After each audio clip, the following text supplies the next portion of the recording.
Читалище Макреш е едно вълшебно място.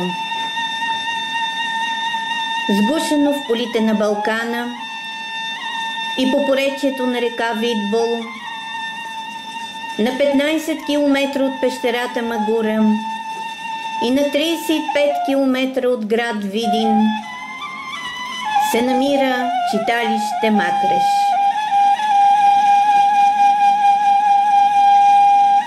Още от рано сутринта започват да идват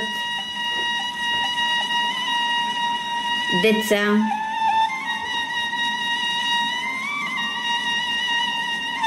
и възрастни,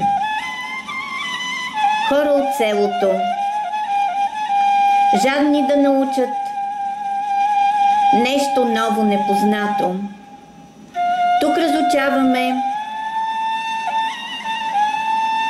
местни хора,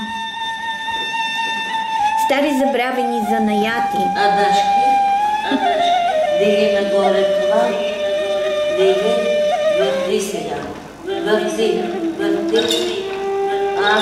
върти, така, браво.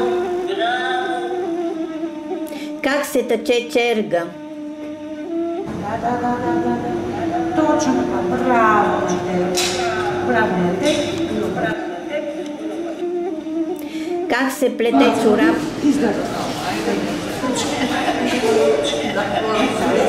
Това се прави.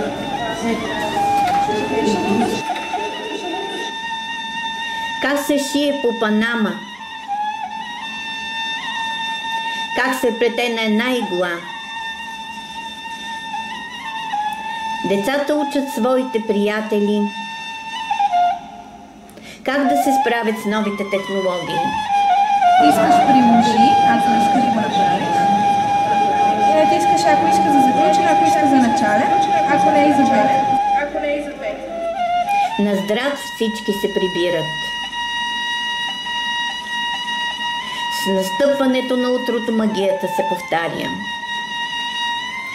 Това е нашето вълшебно място. Тук се учим и се забавляваме.